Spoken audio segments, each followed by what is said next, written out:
Hello everyone and welcome to the channel. I'm here today with Loki and we're here to tell you about an instrument, a very unusual, mysterious instrument, sometimes known as the Hydrodaktulopsychicharmonica, which is probably the longest word that's ever been given to any musical instrument, but it's more frequently known by the name it was given by Benjamin Franklin when he invented it in 1761, and he gave it a much simpler title, harmonica. Benjamin Franklin, well, he's one of the most extraordinary Enlightenment figures. He was a scientist, he was also a sort of amateur geographer and meteorologist. He discovered the Gulf Stream, he invented the lightning conductor,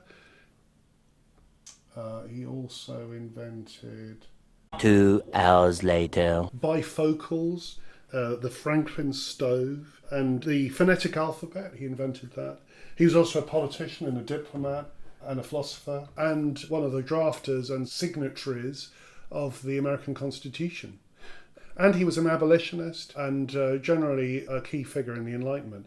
But as if all of that wasn't complicated enough and impressive enough, he also invented an instrument called the glass harmonica. So when he invented it, he gave it the name harmonica, and he wrote to an Italian friend of his in Turin. This is in 1762, just after he'd invented the instrument. The advantages of this instrument are that its tones are incomparably sweet beyond those of any other, that they may be swelled and softened at pleasure by stronger or weaker pressures of the finger, and continued to any length, and that the instrument being well tuned never again wants tuning. In honour of your musical language, he's writing to an Italian friend, I've borrowed from it the name of this instrument, calling it the harmonica.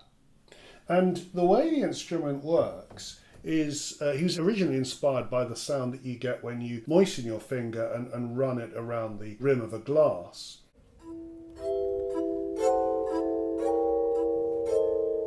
So what he created was an instrument where you've got a spindle and a bunch of bowls that are closely compacted up next to each other. Then you've got some water here, you moisten your fingers, and then you can, in theory, you can have 10 notes at one time with all your fingers playing the bowls.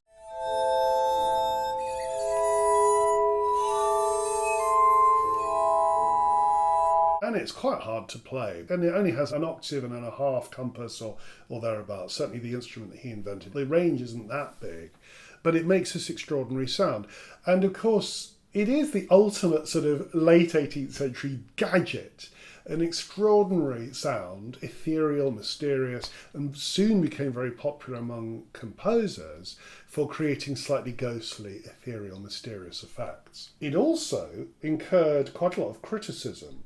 So a German musicologist called Johann Friedrich Rochlitz said in the late 18th century, the harmonica excessively stimulates the nerves, plunges the player into a nagging depression, and hence into a dark and melancholy mood, that it is an apt method for slow self-annihilation. So he had a very worried outlook, and he continues. 1, if you are suffering from any nervous disorder, you should not play it. 2, if you are not yet ill, you should not play it excessively. And 3, if you are feeling melancholy, you should not play it or else play uplifting pieces. So there we are. It was an instrument associated with depression. And as I said a minute ago, very popular with composers in evoking supernatural effects. In the 19th century, Donizetti wrote a very prominent part for glass harmonica for his opera Lucia di Lammermoor.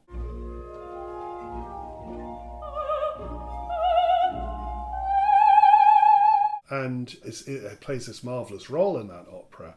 Beethoven used it in incidental music for a very rare piece called, oh God, what's it called? A few moments later. Beethoven used it in a very rare, almost never performed melodrama called Leonora Prohaska. So he used it in a passage where someone on stage is speaking over the top of these chords that are played by the glass harmonica. Du, dem sie gewunden. And then Saint-Saëns used it in Carnival of the Animals. In the 20th century, Richard Strauss used it in his opera Die Frau ohne Schatten, The Woman Without a Shadow. But in all these operas, normally sort of ghostly or spiritual, ethereal effects, and recently by a British composer called George Benjamin in his decidedly creepy opera Written on Skin. He's also written a part for Glass Harmonica. So it's an instrument that's always had that association. But from the 1830s onwards, it was very rarely used. So it was really an instrument that became all the rage in the late 18th century and then kind of got forgotten about until the 20th century, late 20th century. Some artists in the pop music industry have also taken an interest. Damon Albarn from Blur and Tom Waits have both used it. So it's come into fashion quite recently. Anyway, let's go back to the 18th century because the most prominent musician who took an interest in it at the end of the 18th century, very briefly, was Mozart. Mozart took an instrument in the glass harmonica very, very late in his career, in fact in the final year of his life, 1791, and he wrote it for an exponent of the instrument called Marianne Kirchgessner, who was a blind glass harmonica player who was regularly performing in Vienna, and Mozart was obviously rather taken with her or with the whole effect of her performing. She couldn't see, but there she was, sort of spiritually, as it were, enabling music, this extraordinary music, to come out of her fingers. I think it probably had a certain sensational quality. And interestingly, Mozart himself was always fascinated by unusual instruments. In 1791, the final year of his life, he not only wrote for glass harmonica, he also wrote for a mechanical organ. And then in his hit final opera, The Magic Flute, he writes for glockenspiel, a keyed glockenspiel.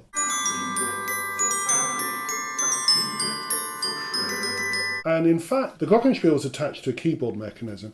I believe the glass harmonica that Marianne Kirchgessner played also had a keyboard. In other words, Benjamin Franklin's original design was modified in a later design in 1784, and that's what she played. So Mozart wrote for her. So in effect, he was writing as if for piano, and in fact, his piece has been arranged for piano. That's the version that I'll play at the end of the video. But he also wrote a beautiful quintet, an Adagio, with a rondo, so two movement piece, really beautiful, K617. This is a quintet for glass harmonica with flute, oboe, viola and cello, a combination of instruments even without the glass harmonica that he never used anywhere else.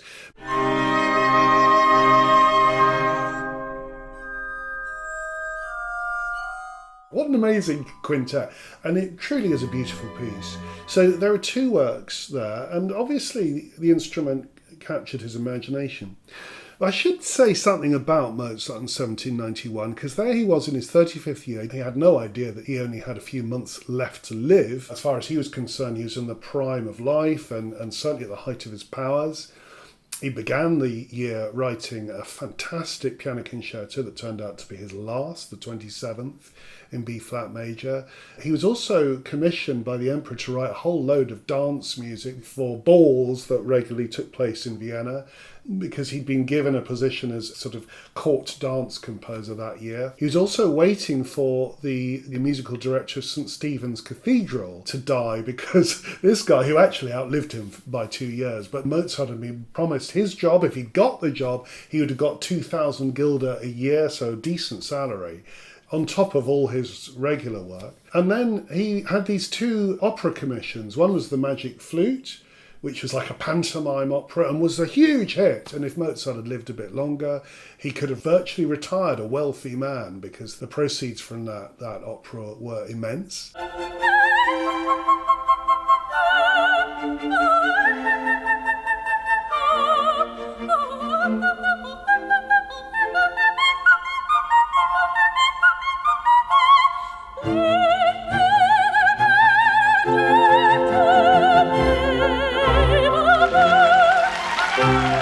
He also, just before the premiere of the Magic Flute, he was commissioned to write music for a coronation in Prague, and he had to write an opera called La Clemenza di Tito, pretty much in the stagecoach from Vienna to Prague. Imagine, he had 18 days to write it. It's unbelievable, actually. So he wrote a whole opera, much of it in the stagecoach while he was going from Vienna to Prague. Just as he was getting into the stagecoach, and this is a famous and rather creepy story, a mysterious stranger appeared and tugged the dress of his wife Constanza, who was climbing into the stagecoach behind him, to remind her and Mozart, who was already in the carriage, that he required a requiem to be written for somebody who was unnamed, the mysterious stranger. And this is perhaps the most famous commission of the year, the commission to write a requiem that Mozart left unfinished, had to be finished by his student Süssmayr.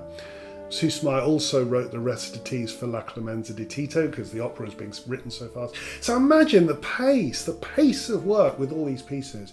And the Requiem subsequently became a sort of obsession in Mozart's mind because he told Constanza, his wife, that he believed he was writing his own Requiem. So the whole thing feeds into this mysterious, almost mythical last few months and weeks of Mozart's life. But we're talking about someone who was seriously overworked. And Mozart was never the healthiest person at the best of the times.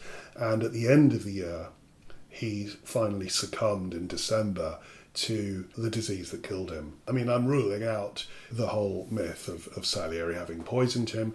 There's really no evidence that that happened, although Salieri, who was a sort of friendly rival, or perhaps not so friendly, but he was friendly about the Magic Flute, and he told Mozart that he loved it and was in the audience shouting and applauding. He was kind of a fan, but then behind Mozart's back wasn't really a friend. And then in the 1820s, when he was kind of losing his mind, he said that he'd murdered Mozart, but I think this is probably more a symptom of his mental illness than a reality. But there's a whole discussion about that to be had. Anyway, the final year of Mozart, 1791, unbelievably complex and full of these mysterious elements.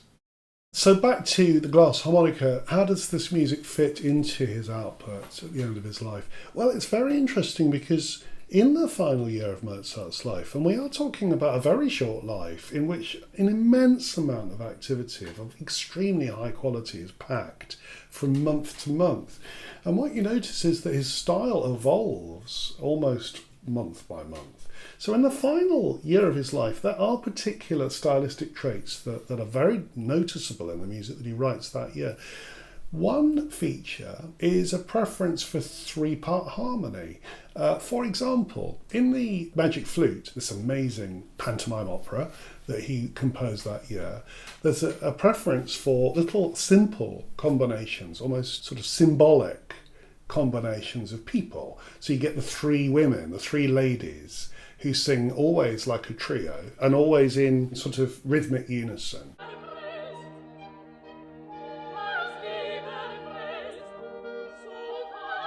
And you get three little boys that also keep appearing in the opera and sing these little sort of aphoristic songs. So, for example, I play you what the little boys sing this three-part thing in C major. These beautiful little, incredibly simple, but at the same time effective and touching ensembles.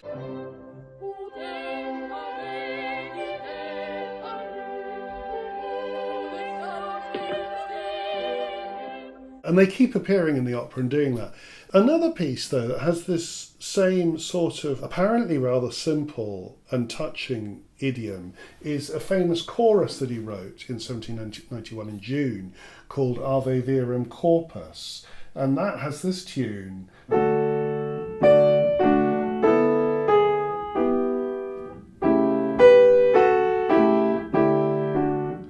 Again, it has that sort of hymn-like quality, little touches of chromaticism, and at certain points in the piece, wonderful and surprising and absolutely extraordinary harmonic shifts. It's as if coming out of this utter simplicity and almost like a religious or an elevated kind of style, because it's simple and immediately communicates something quite moving to the audience.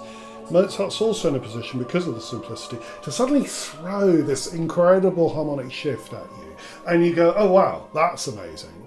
It happens in Ave Verum Corpus, and it happens several times in the Magic Flute. And to some extent it happens here in this little Adagio for Glass Harmonica. So when I play this at the piano, I play it a little bit quicker than a glass harmonica player would play it, because glass harmonica players normally are playing these rotating bowls, and so the music is very slow.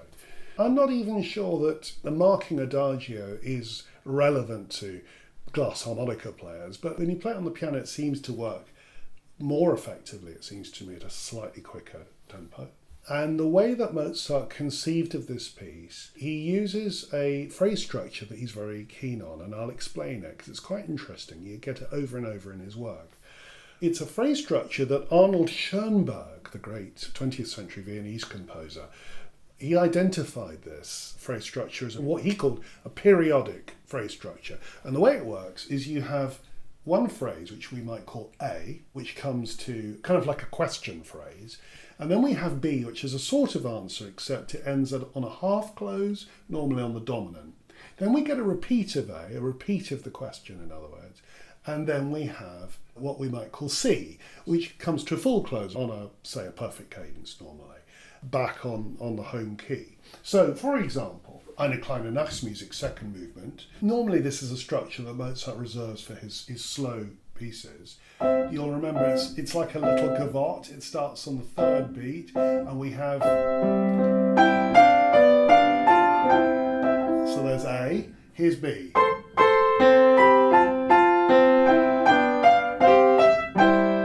So B comes to a half close on the dominant, then he repeats A. And then here's C, the answer. So that comes to a full close on the tonic. And it's a satisfying shape. It's as if you've proposed a question twice, and the first time you get half an answer, and the second time you get a full answer. So here in the glass harmonica, we have A, in this case, is this lovely hymn-like tune in three parts. The top two parts are playing parallel thirds, very sweet, which suits the sweet tone of the glass harmonica. And the third voice has this lovely chromatic turn to A minor. So we start in C, but then you get a G sharp in the bass that turns in a rather melancholy direction towards A minor. And then the answer, the thirds are maintained at the top, but the bass in contrary motion, I say bass, it never goes above middle C, half close on the dominant, repeat of A, still with the parallel thirds, and then lovely little diminished linking chord, and then the full close at the end. And then he repeats the whole thing. And when I play it, which you'll hear in a minute, I add a few embellishments, which I think is an absolutely Mozartian thing to do. We know that he used to embellish as he played. And that's the end of the theme. Then we get a little middle section, which also begins in C, just the same way. But we get the three voices moving together, very like the three boys in the Magic Flute. And they turn chromatically towards this beautiful diminished chord, and a little close on a third, D and F sharp, a chromatic link. Here's the second phrase. Now this is really just a bunch of descending first inversion chords, but Mozart manages to turn it into this gorgeous phrase full of appoggiatura. Appoggiaturas are leaning notes that are outside the harmony, so that they lean, they have a kind of emotional tug, like a sigh. And this is the way it sounds, the second phrase. Here it is. Appoggiatura. Appoggiaturas all over the place, with these parallel second inversion chords underneath.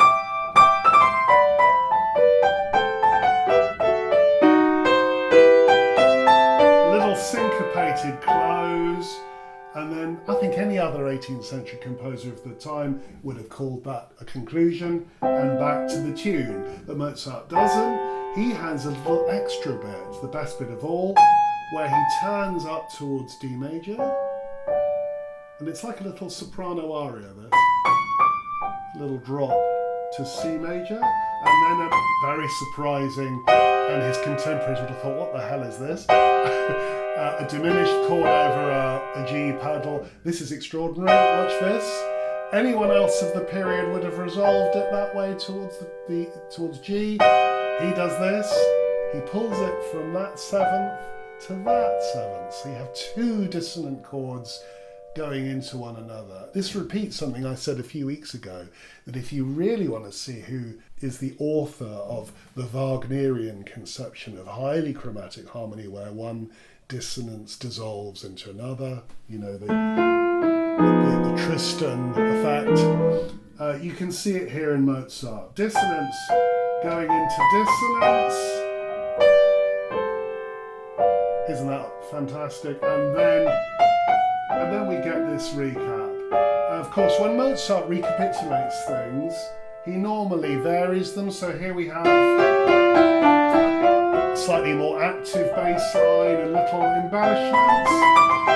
And then this beautiful, now instead of doing this, he pushes it up to there. So we get this beautiful shift to B flat. Sounds like B flat major for a moment. Then diminished chord and the full close comes out of that embellished penultimate bar, and there we are. The piece is pretty much finished, except that it's so beautiful he has to repeat all that. And again, I think in performance it requires the performer to embellish it a little bit, which is what I do. So in a moment you'll see the video in which I play the very beautiful and poignant, because it's one of Mozart's last compositions, the poignant Adagio for solo glass harmonica played on a piano. But if you're interested in what the original glass harmonica sounds like, there are links in the video description below, and you can see the piece played by a glass harmonica player. And there are other pieces that I've put links to as well. It's a fascinating instrument, so check those out as well. In the meantime, enjoy Mozart's wonderful Adagio for glass harmonica.